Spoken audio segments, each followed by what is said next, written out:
we're back and we're going to talk about a very useful skill, how to tie some basic knots. This is going to be a very useful thing that you're going to use all the time, and everybody should know how to do this. We're going to go over 4 basic knots. You're not going to get your merit badge today. We're not going to go through 80 different knots, but these 4 basic knots are going to probably get you through 95% of situations, unless you're going yachting or unless you're going to enter a rodeo. And frankly, if you're going yachting or if you're going to enter a rodeo, you should probably be doing more preparation watching a YouTube video. All right? The first knot we're going to talk about today is an overhand knot, half hitch knot, whatever you want to call it.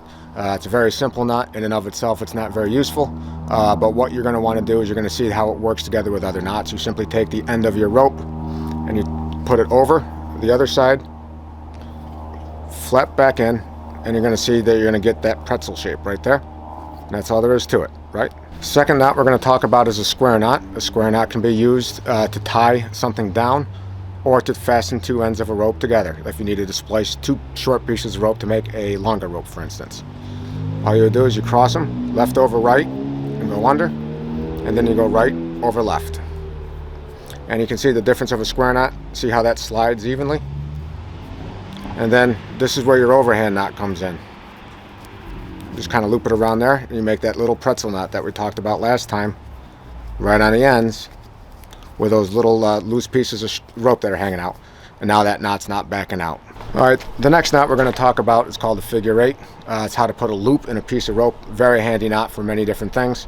What you want to do is you take your rope and you pull a little loop in it, as you may have guessed.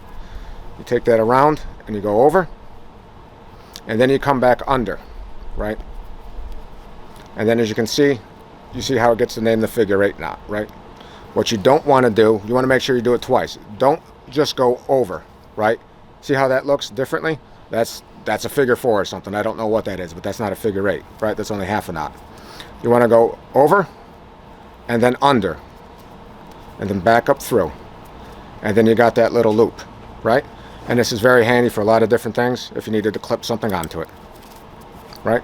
All right, the last knot we're going to talk about is the bowline knot. The bowline knot is very handy if you're trying to tie your rope to something, like a post or a tree or a hitch or something else, all right?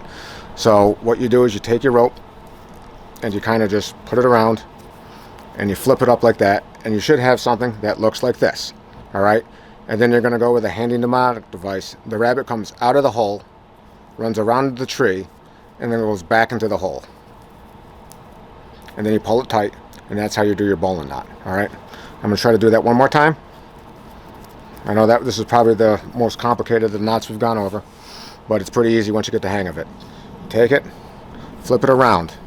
You get something like this. The rabbit comes out of the hole, runs around the tree, and then goes back into the hole. Right?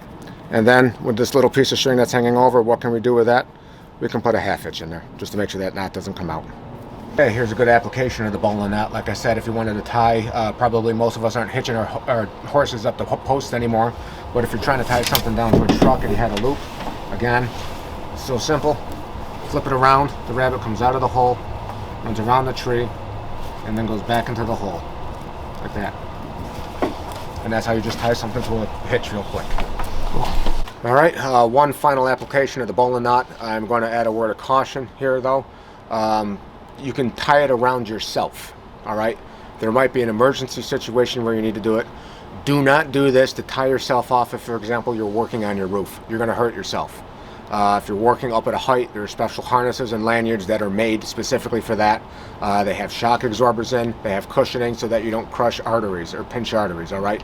Do not use an around the body bowline to tie yourself off to a height. Does everybody understand? Good. But if there is an emergency, I don't know, you fell out of a boat and somebody throws you a line, somebody's unconscious and needs to be dragged to safety, you can tie the bowline knot around yourself. So if you're going to want to tie the bowline around yourself, you get it up under your shoulders, right in your armpits, tie it around like that, back down in there. And if you needed to be pulled to safety, or if somebody else needed to be pulled to safety, you could theoretically do this. It's not going to be comfortable and you're going to have some red marks under your arms, but it's better than some alternatives. Thanks.